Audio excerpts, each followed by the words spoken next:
And of course, as like the kind of overachievers that we are at Pinayista, we decided to launch with a global show for you today. So we're going to be featuring 3 time zones in our show today. And I'm just super stoked to talk with these amazing women, Pinays, who are doing big things for their communities. So I am going to bring them up right now. And I'd love to give a little short intro about some of them before they come and share their amazingness. So Lynn, first of all, one of our first guests, is the co-founder and CEO of She Talks Asia, which is a learning community and empowerment platform that seeks to spark discussion to elevate the discourse on women's issues in Asia. And our third and fourth guests today are going to be Grace and Fides, the co-founders of Entrepinays, which is a group of Filipinas working together to bring Filipino cuisine, culture, and community to the hearts and minds of Australians in Wurundjeri country. So we're so excited. Let's bring them up right now and let's start our convo. Hey, everyone. How are you? Oh, this is so exciting. Hello, everyone. Welcome to our stream right now. Okay. Wow. Well, first of all, I just want to say again, thank you so much for joining us on such short notice. Okay, isn't it, Gina? That's what it's about. Just doing it as we go. Thank you for that, because it's real. Like, we're all just out here doing our best, making it happen. I literally hit up these women on, like, I was talking to Lynn maybe last Friday, and we were talking about doing this together, and she's like, oh, okay, we're going to do a show. Well, let's bring in the Entrepinays ladies and let's do big. And I was like, okay, cool. Let's do it on Wednesday. And now on Saturday, but we're doing it. So first off, I want to start with a fun question, which I'm recognizing we're all in different time zones. So we're in different kind of areas right now. I want to do like a call out drink of choice. Where are we at right now? Because I'm over here in San Francisco and it's happy hour dinner time. So today I'm drinking hard kombucha, which is delicious in my Pinayism jar. Shout out to Allison, Pinayism. How about you, Lynn? So hi, I'm representing the motherland. I'm broadcasting obviously from Manila. Well, actually I'm in Antipolo, which is like a mountainous region, maybe 2 hours away from Manila. And I'm drinking my cold brew because it's 9:48 here. Oh, but I got up since 5 because there's a really nice view of the sunrise here. Oh. So it's like, so beautiful. Yeah. What about you, Grace? I am here from Melbourne. So currently it's around 12:35 right now. So I am drinking some water. It's got some frozen calamansi rinds, which I keep in the freezer. I'm an avid baker, so every time I get calamansi from one of my the backyard bounties of either my dad's house or friends, I always reserve everything because calamansi is so hard to find over here in Melbourne that when you do get it, you cherish it and you use every part of it. So it's in my water, but it might be replaced by vodka soon enough. So I know, I was going to say, it's like gin and tonic anyway. I love frozen calamansi. That's a game changer. I'm about to, after this stream, put all my calamansi that I got from my mom in the freezer. So that's What about you, Fides? Gina, you can squeeze them as well and make ice cubes out of them, and you'll always have a reserve of calamansi anytime you want, right? Wow. Well, I'm having coffee. I haven't had it this morning. I actually freaked out because I thought it's daylight saving. So when I looked at my watch, I'm like, okay, we're an hour ahead. So I thought I had actually an hour, but I didn't. I'm like, oh wait, sort of a little bit crazy for a moment there. But yeah, just coffee. I'm lucky enough to have a barista of a husband who loves his coffee. So he's made me my cuppa this morning. Well, this afternoon now. I love it. So yes to our variety of drinks. So we're all ready for our stream. So I want to just start because, I've been fans of what y'all have been doing from afar. I heard about y'all when we were originally called Entrepinays and now rebranded to Pinayista. And I was just like, okay, Entrepinays, yes. So cute. So let's start with y'all, Grace and Fides. Tell us a little bit about Entrepinays and why did you decide to start it? Sure. So the Entrepinays obviously is a female-led Filipino food and cultural advocacy group based here in Melbourne, Australia. And we're comprised of 6 enterprising Filipino Australians. So we've got obviously myself and Grace. We've also got Feliz Narcipedes, Cristina Naray, Maisie Lesiones, and Sandra Tan. And we all bring our, I guess, unique skills and experiences on the table. So, from business, marketing, communication, storytelling, design, and hospitality, we are here to really champion and build representation of our cuisine, culture, and community. And really, and this because, like any startup, it's all about a problem statement. Well, what are we trying to solve?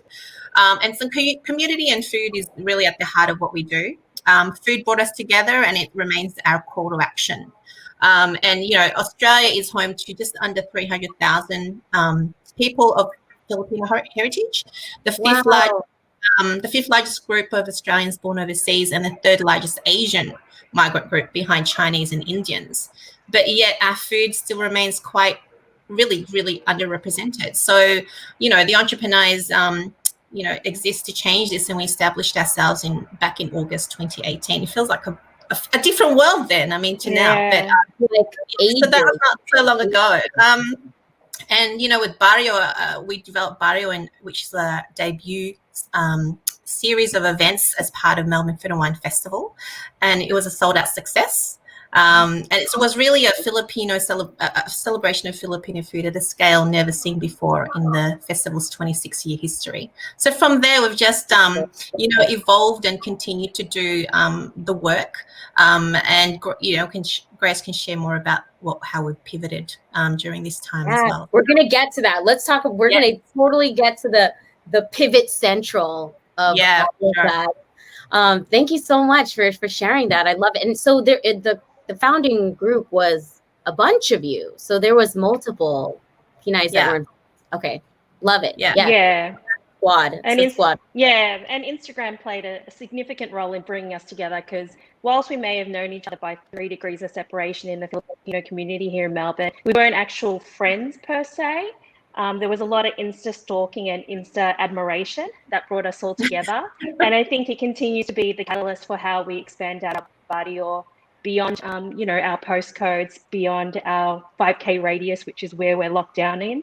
And it's just really been the beautiful sort of, foundation for why we are here today as well as a global community of Pinays. Yeah.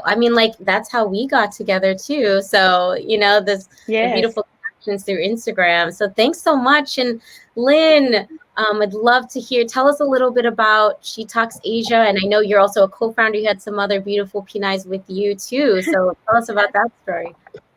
So for She Talks Asia, the Philippines, it always ranks as one of the most gender equal societies. Like the World Economic Forum places us in either maybe 6th or 8th, depending on the year. But we feel that sorts of drive people into a sense of complacency, especially here in the Philippines. There's always that narrative that, well, you've had 2 female presidents, so, you don't have any problems, or your problems are not as grave as other countries. But that leads, as I said, into that complacency that we don't need to talk about these issues, right? So that's one why behind why we put up She Talks Asia. We really wanted to create a platform wherein stories of different women could be represented. It's largely right now, it's largely about Filipinos and their experiences in different parts of the world, but there are also a lot of narratives about other Asians. And the idea is that we could really learn from each other. We feel that the more you know about someone, the more you can have empathy for them. Yes. And we feel that that's really what we want to do. We want to harness the power of storytelling in helping create more empathy, which we hope will also lead to a more just and kinder society. So we're 5 girls now. When we started, we were just 3. In the beginning, it was supposed to be, just a one-day conference called Every Girl Can. But during that conference, we all had our separate aha moments that, we feel like we were onto something, because at the time also there weren't a lot of female founded like conferences, or not, I guess not the same in terms of the quality of conversations that we were able to put out. And we realized that our strength is that we all come from different backgrounds. And because of that, we were able to create these conversations wherein a person you wouldn't necessarily talk to in everyday life, suddenly you'll have the chance to meet them and have a good conversation. And we feel that, one, nothing's more enriching than hearing someone else's perspective, right? But second, I feel like it's also a way for us to teach more people how to disagree respectfully, right? Yeah. That just because we don't agree, Yes. it doesn't mean we should be enemies, which we feel was very much needed in a very polarized world right now. Yes. Oh my gosh. So necessary. And I love that you're really focused on discourse. Like that is, we need to have that discussion, that talks, like that community building. So beautiful. Thank you so much for sharing. And I mean, I guess of course, like, so we're getting to know each other too. Pinayista, it was also born out of not seeing ourselves in spaces. Even though we have so many Filipinos here in the United States, like as a Pinay who was starting my own business 5 years ago, at the time, I only knew 2 other Pinay entrepreneurs that I could look up to. It was very scary for me. I didn't feel like I belonged in this space. I was afraid of it. And it was my Pinay mentor, Irene Faye Dullier, who, when I was asking myself the question, like, who am I to do this? She was the one who said, who are you not to? Yes. So it was that community. And so when I started this, I also am the co-founder of Undiscovered SF, which is a Filipino night market here in our Filipino cultural district called Pilipinas. I started meeting more Pinay entrepreneurs, and I was like, can we be friends? And then we basically just tried to organize a happy hour, and then that turned into an event with like 130 people, where now we're launching this global virtual community. And so it is beautiful how it is always a squad. It's never one person that does this. It's our squad, our Pinay squad that we build together, right? So I love that. So this is so beautiful to talk with y'all across our boundaries and in 3 totally different cultures, but we're all experiencing coronavirus and this pandemic and quarantine. And so I know we're joking about pivot, but the ultimate is like, how has your org changed in the past 6 months, and how are you changing for the better, and how is it, evolving? Let's start with you this time, Lynn. How's She Talks Asia changing? Well, like you, we had so many plans lined up for the year, which by March just totally disappeared. But what we did was we realized, so we instead of creating programs immediately or content immediately, since I just took over as the new CEO from Sarah, I felt like it would be nice to go back to our core and to have another discussion of our values. And just because, like when it was just the 3 of us, it was easy to be aligned with everybody. When we brought on 2 other people, of course, there are more people discussing like what is the future direction for She Talks Asia, and it became more challenging. I guess like you always think you're aligned, but you're not. And I guess I want to bring this up because I want people to see that these are the challenges that any business or any community faces, right? So we felt like it would. This was the perfect time. We had the luxury of time to really go to have that discussion and deeper reflection of our values. And it's so nice because we realize that we're all aligned, even if we have different like definitions and terms for things. So we came up with, we really want She Talks Asia to evolve further as a learning community. And we realized that for the past years, we always talked about issues that matter to us, or we always talked about focus on issues wherein we had a lot of experience on. But actually, what our role now, because we've talked about our issues so much and our experience so much, is to actually amplify voices of women who are experts on this field but might not necessarily have the same access or the same platform. Yeah. And yeah, and it was, you know what, it was also an opportunity for us to bring in more voices to the conversation instead of us, the founders, always dictating or even basing it on media. What are the issues we should be discussing? Actually, you know what, we have a community. Just because you read about it, it doesn't mean that's the only thing that they're going through. Mm. Yeah. So we realized that, you know what, let's ask them. We formed what we call a tribe council. So these are members of our community, wherein their role is to help us, you know, like get insights from the community. And the idea behind it again is that, hey, for the longest time we've dominated the conversation about what we think are issues that are important. Let's hear it from them. And Yeah. so that's really the direction we're in now. Of course, we pivoted all our programs online, but the idea again is to create more intimate conversations, more safe spaces for intimate conversations about things that matter, giving platforms to experts on topics that we feel are important but are not necessarily sexy topics, so you don't hear much about them. Yes. Yeah. I love that you Mm. say that. I love that you say that because as leaders of community orgs that have reach, it is our responsibility to really curate in the people who are doing work, right? And Yeah. yes, we need to get the eyeballs in order to be successful, but it's our responsibility to really lift up those who are pushing so hard for the community who don't have a voice as much as we do. I think about that a lot, and it's hard. Yeah. To And find you know out. what?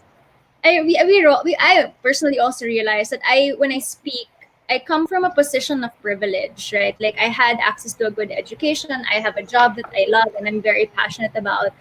And I live in Manila, which is in many ways also a bubble. I cannot speak for the experiences of women in the Philippines, especially those in far-flung areas, right? Like to me, for example, like there were people getting mad why people won't stay inside. But then when you look at their homes with no ventilation and it's just one room, you understand why they can't quarantine. And to me, that was just, I guess, a wake up call that we need to amplify more stories like that, because it is so easy to get stuck in your bubble and to think your experience is the experience of other people. Yeah, Yeah. For sure. 100%. Thank you for that. And Entrepinays team, how are you cooking online? So yeah, just first of all, I guess Entrepinays is really just, I guess, homage to the two words that make it up. Entree being the first meal of every Western meal here in Australia, which is also the main course in America. But also Pinays, obviously we all know it's Filipina-led type movements. And what we wanted to do was, I guess, really sort of amplify our voices as it relates to bringing our historical sort of history onto the plate of our restaurants. Melbourne is arguably the culinary capital of Melbourne.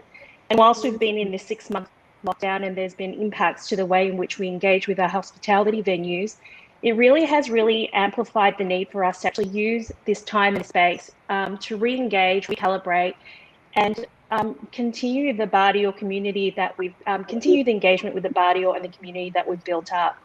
And so at the time that we had to force our pivots, it was during the time when Melbourne Food and Wine was up to be launched in March 2020. We got word that the Australian Grand Prix was pulling the plug on the weekend's event, and that was maybe a week prior to Melbourne Food and Wine coming into effect or launching as well.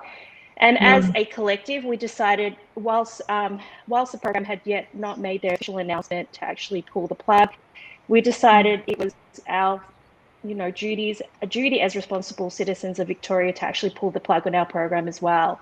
And I think that really sort of linked up to the program of events that we had lined up. One of them, one key one, was a celebration of Filipino street food, and that was really going to line us all sort of like all together in a Melbourne laneway, which we're very well regarded for, and really just have people shoulder to shoulder eating street food from one culinarian to the next. And just that type of environment wasn't conducive to the insights and news that we were getting at that time. And so that wasn't really to us. It wasn't authentic to us, putting our barrio at risk. And so we decided, if we can't do it in the live setting, what do we do to pivot or peer away into a new way of doing things?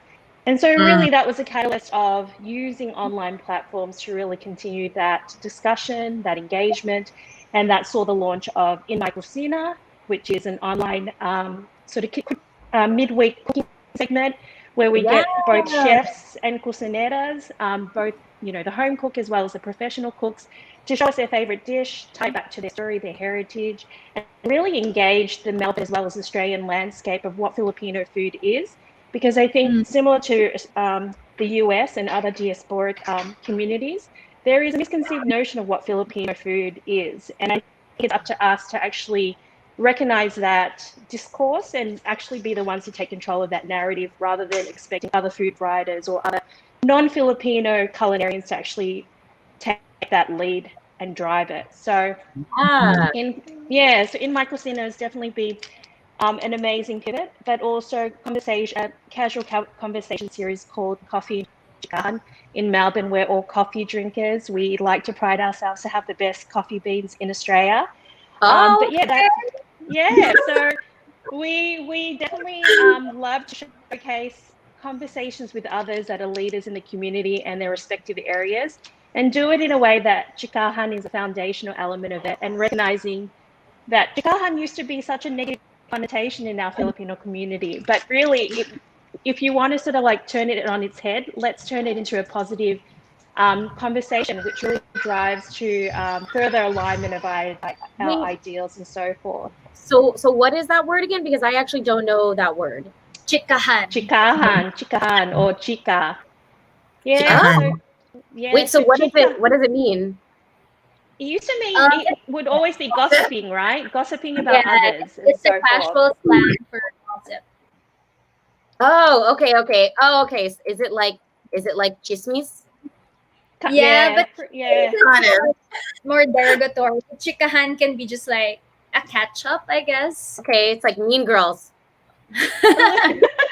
A little bit, but turning it on its head, that it's no longer mean girl conversation. It's about women empowering each other through the foundation of conversation. So I think they've been our major pivots during the time that we've been in our 6-month stretch of lockdown here in Melbourne. Awesome. Go ahead. I was going to add as well. So in addition to those virtual conversations, Grace, we also need to mention our pivot or peer away towards social impact and I guess initiatives. So like a GoFundMe fundraiser right now that it's still going. It's really a hardship appeal to support the struggling Melbourne Filipino international students who aren't getting funding from the government because they're not permanent residents or citizens.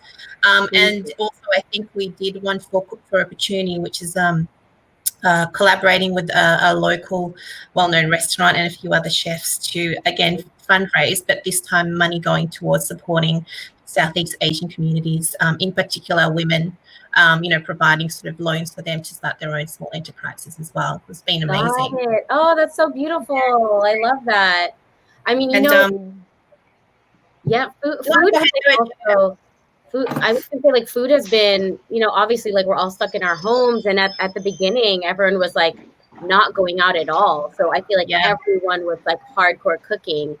And there's been some Pinays up here. I want to shout out Joanne Boston, who has every Friday been hosting this like Filipino food Zoom chat. Actually, y'all should join because it's at evening time, so it's morning time on Saturday, and a bunch of Filipinos in food that just get together, and she makes like a theme every Friday, and everyone tries to cook it together, and then we drink and talk, and then sometimes like I'm an okay cook, but I don't really know much, and then I'll go on that call and just be like, hey, all you chefs, like, can you help me make garlic noodles? Because I don't know what I'm doing. And then it's been so beautiful. So yeah, food definitely has been a critical unifying factor right now.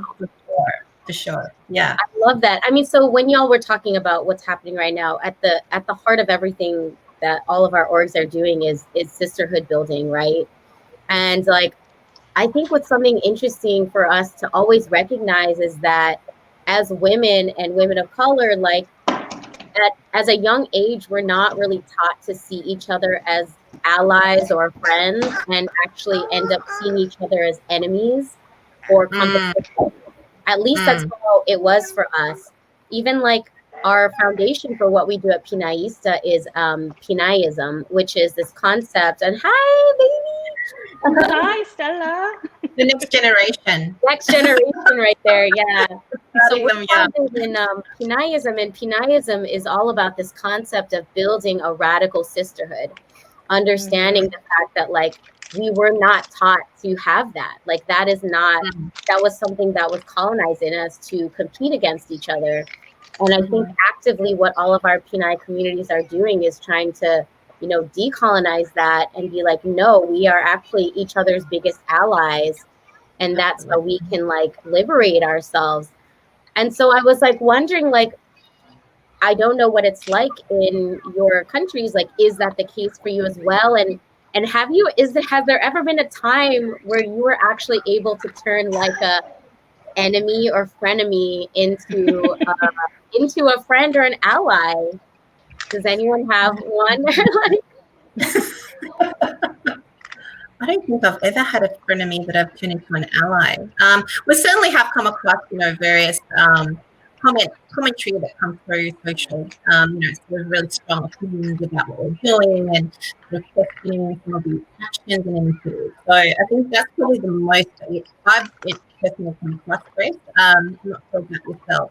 But within, and very similar, like growing up, we didn't necessarily have a Entrepinays or, you know, a She Talks Asia or, you know, a Pinayista ever. So this is a really great time to for us and you know, emerging generations as well. But I think for me it's heartening to know that we exist and you guys exist and that we're able to share our shared experiences. Because through that, you know, there's a deeper level of empathy, understanding, and connection and trust. You know, and you know, for me personally, I feel seen, I feel heard, I feel respected, and I feel inspired. So, and it's always a case of, you know, empowered women empower women, right? It truly are, right? So it's a really simple, you know, quote that I've seen everywhere, but it's so true. And it's amazing how we can all rise together, like, you know, so, and sometimes my sisters, through the Entrepinays, but also within our community, recognizing your potential even beyond sometimes what you see yourself. And so they hold you accountable, they ask you to show up, even if you're not confident enough, but it really is, you know, being comfortable with the uncomfortable and finding your true potential and growth. So, and I think recognizing that the purpose is broader than your own is really sort of right. And so that's we feel that that's how we sort of a great pillar of where we inform and I guess drive our purpose through Entrepinays. Yeah, I love that. How about you, Lynn? Have you seen like how She Talks Asia has like helped bring women together more, or even change that dichotomy? I think definitely, because this is a common theme in all our conferences, which is we always highlight how, you know, we've been trained to base our self-worth based on how men value us. And because of that, the psychology is like you have to compete with another woman, right? Because who does he value more? That's self-worth is based. So unlearning that became a central theme in a lot of our earlier programs and conferences. And I do feel that the way when people talk about like their learnings from She Talks, it's a lot of it is they realize again that a one-on-one conversation can really go a long way, right? Because we feel I guess we're so afraid of being rejected that we don't always have the courage to reach out to someone who don't share our values or who don't share our beliefs. And then like, that's why you say enemy, right? Because maybe like you had an argument in the past or you disagreed on something, But actually, like what I really learned is, again, when you sit down, you realize that you have more things in common um, than you think, and then you realize also that there's always a story behind their particular point of view, and that story makes you understand where they're coming from. You don't need to convert that person, right? Like, you don't have to Mm. that conversation agreeing with that person, but really a more profound understanding of their own experience and how that can inform your own ideas and opinion. So I do Yeah. think that's one of the beautiful ways that or one of the beautiful byproducts of the community. You also have women, like we would feature women again, like because we come from such different industries. Some of them you have preconceived notions about. Like my background is really more in the development world, and I have a co-founder who is in the show business industry. And you've always had preconceived notions that they don't care as much or they're not as plugged in. And they also have preconceived notions about the development people, like they're all about saving the world, and but they're just fake do-gooders, like they're just in it, Mm. things like that. And I guess that helps dispel, or it also shows you that you're both going through the same thing. So that was nice. I do want to share a story though. This is not necessarily someone like with another woman. Like I shared on Instagram, and I think the Fides and Grace got to read it. So I actually come from a family wherein my mom and my dad come from two different political parties, so two opposing Oh, parties. So Mm. wow. my dad is unfortunately depending on your point of view, a Marcos loyalist because he's an Ilocano. So I guess he saw the improvements in his Oh. province. And my mom is an activist, like she's a martial law activist. Um, Wow. my mom claims she didn't know my dad's political leaning when they got married, and she says she might not have given him a chance now. But it's my dad's birthday last Friday, and we threw him a like liberal party. We all Oh my God. and then we made him do the liberal party sign. And then we made him promise that he cannot mention the name of the former dictator in any like the entire evening. He wore yellow. It was great. A We yellow. made banners. Like we instead of saying happy, well we had happy birthday, but we had happy birthday posters, but we also had like liberal party posters, to the point that my mom didn't even mention my dad in the poster. Like her poster just had a message for our current vice president. Oh, Oh yeah, right. Support. It was crazy. Like, and then I shared that online. I didn't really expect a lot of people to respond to it because it was just my family trying to making fun of my dad or laughing with my dad, right? Yeah. But then you have a lot of people responding saying, thanks for this, because I've experienced the same with my family, wherein I'm so frustrated that they believe one thing and I do, and oftentimes, we just keep fighting. And it was a nice reminder that what, at the end of the day, it's just politics, mhm. right? Yeah. Mm. Like, it's you. That's still your dad. It's still your mom, and Right. again, a Yeah. heartfelt conversation can go a long way. And Yeah. I agree with that. some people might not be open-minded at the beginning. I guess to me, constant kindness, patience, um, you'll eventually you'll Yeah. eventually melt that person's heart. Yeah. So there. Mm. That's so Yeah, real. for sure. I like always remember like the first what was formerly called the Entrepinays Summit. There was another Pinay there, and I'll share. I've talked to her about this, and she's like, "It's cool, tell people." So this woman, another Pinay named Kristen Berlantes. So we know each other from college. Like she's a few years younger than me, and then I used to run a nonprofit, and when I left that, she ended up I passed it on to her after. And it's crazy because we're actually very similar kind of people. Like we're both kind of type A. We're like super organized. We're go-getters. Like we both used to work at Google. And so whatever happened with us in the past, we actually really butted heads. And I think Okay.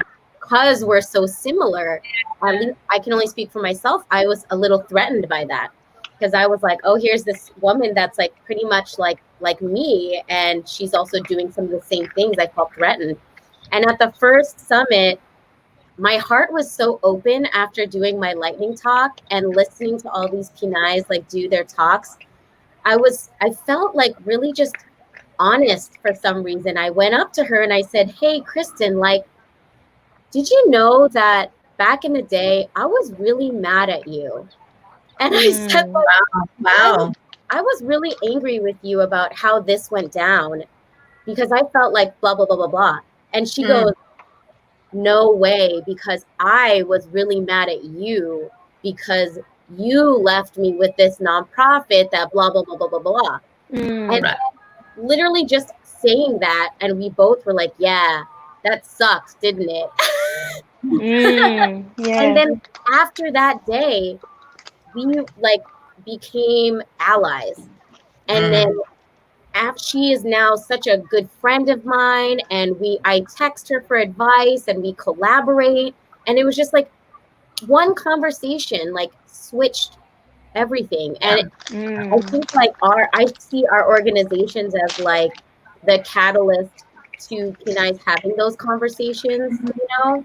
And I think it's just so powerful how one talk can change that all. Yeah, for sure. But I mean, so like I'm thinking about just, you know, our orgs, and we've said why we do them. And I really am just like, you know, I'm always talking about like, okay, what's the vision? Like, where do we want to see our groups? And I see this beautiful young Pinay in our right Stella, now. they're saying hello. Hi, Stella. Hi. And I know that like we all are doing what we're doing, like, so the next generation can have what we didn't have. And so I would love to just hear from all of you, because I know we're getting actually close to our end time. Like, I would love to hear your vision for your community of Pinays, and where do you want to see your Pinay community in 5 years and maybe even 10 years? I'd love to start with you, Grace. Yeah, well, yes, you notice my addition here. She's always at all my various Zoom calls, but she's also the reminder as to why I do this as a side hustle. You know, this is not my full-time job. So to actually, you know, carve out time in my schedule to do that as part of my, you know, my role as a mother, as my role as a paid worker elsewhere, as well as my role as the co-founder of Entrepinays, it's really making sure that there's a passion that drives you forward in all those respective areas. For me, I think, you know, as I mentioned, food is the underlying element of why we exist. We are here to promote the celebration of Filipino cuisine, culture, and communities. But at the time of COVID, what really sort of transpired to us, it's important to not only acknowledge the celebration of food, but also acknowledge some of the social dilemmas of food insecurity. And it's really, it would be remiss of us not to actually acknowledge the dark, you know, realities of the fact that COVID has really brought to bear the food insecurity that exists in a very well-to-do country as Australia. And I think if you don't tap into that element of the community and actually understand the drivers for why there is food insecurity, be it an example being the Filipino international students that are currently here in Melbourne, then you aren't really true to your ethos. You're not really true to actually bring together all subsets of your body, or to actually really celebrate where we come from, the food that we enjoy eating, and the heritage that we try to bring to the plate, and so forth. And so for us, as you know, one element of the founder role is to really sort of tie in the celebration of food to social entrepreneurial efforts, and do it where it's a tie to really amplifying the voices of many people whose voices might be muted at this time. And really just be that source of empowerment for other women coming through the ranks. Awesome. Let's go. Maybe we'll go around. We'll go back to Fides. Let's go to Lynn first. What's your vision for your Detox Asia community? I do wanna. So I said, right, like we really want. We see ourselves now as a learning community. So we do. I do want to continue that. 5 years from now, I hope that She Talks is still fulfilling its role in terms of amplifying experts, female experts, and topics that are not normally talked about, and generating more awareness and interest for those topics. But at the same time, I really hope that She Talks can help normalize respectful discourse in not just in the country, but like in other places as well. I feel like right now we live in such polarizing times, wherein someone who doesn't agree with you automatically becomes the other, and you know, like putting that person in the box that's your enemy. That's not someone who could be an ally, as Gina mentioned earlier. So I hope that 5 years from now, people will disagree respectfully and can see that disagreeing doesn't mean we should be enemies. And I guess the last thing is I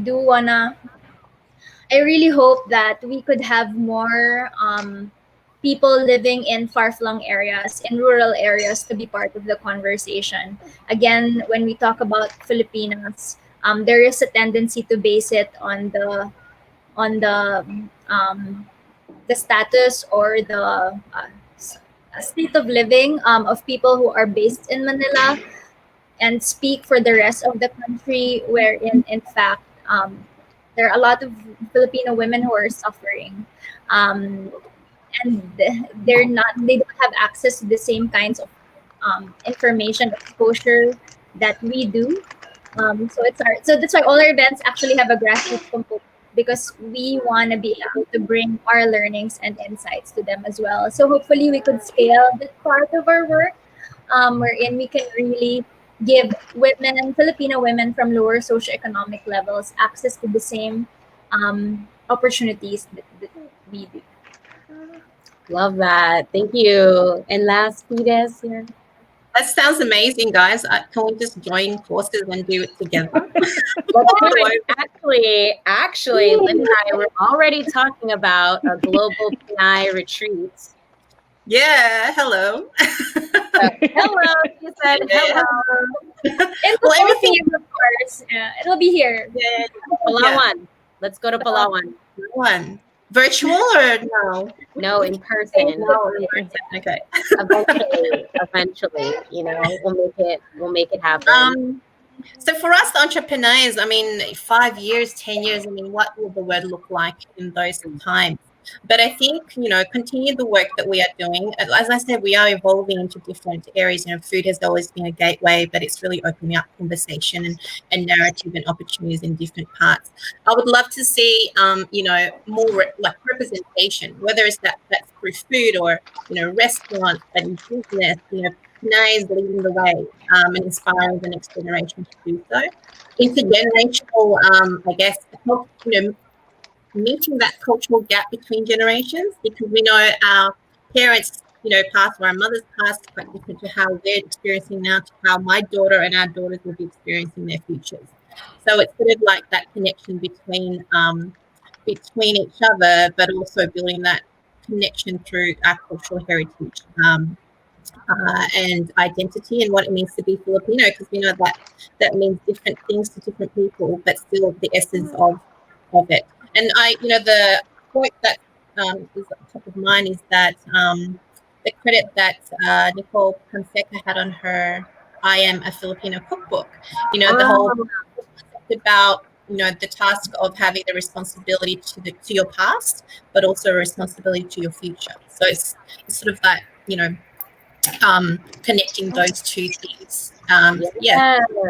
100%. And I actually you just reminded me to shout out that it's Filipino American History Month right now here in the States, and we're celebrating that thanks to FAWNS, and the theme of FAM this year is Filipino American activism and that history. So, and like they say, like history, like tomorrow is going to be history too. So we're living history and creating history right now.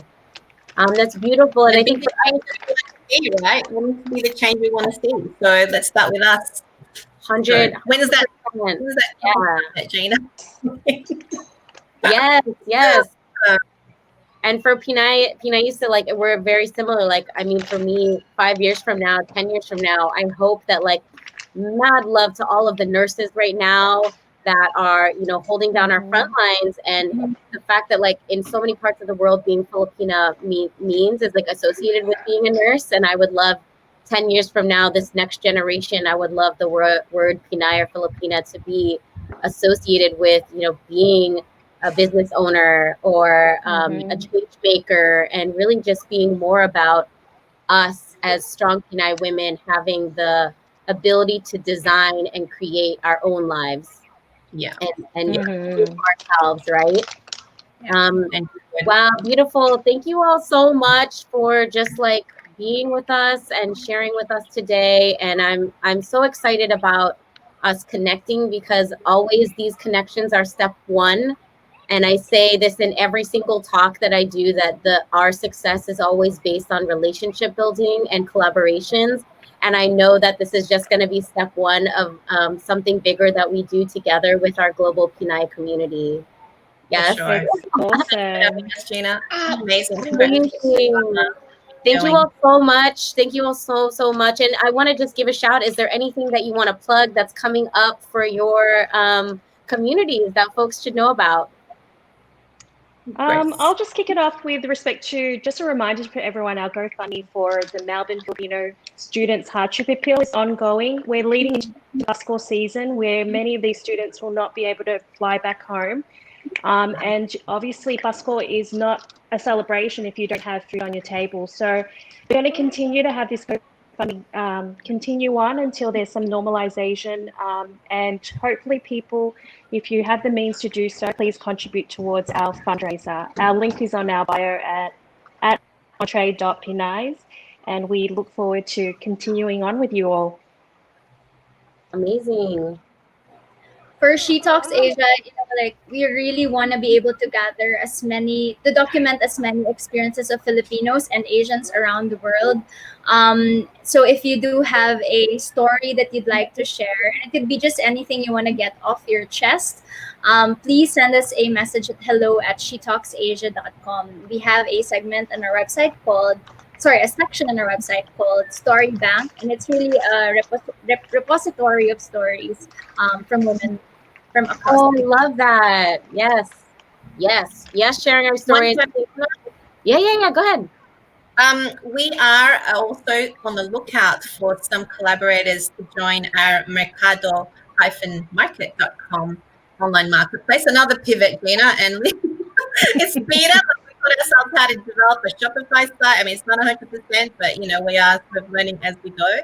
But it's an online marketplace really to support and celebrate and discover Filipino-made source and design products.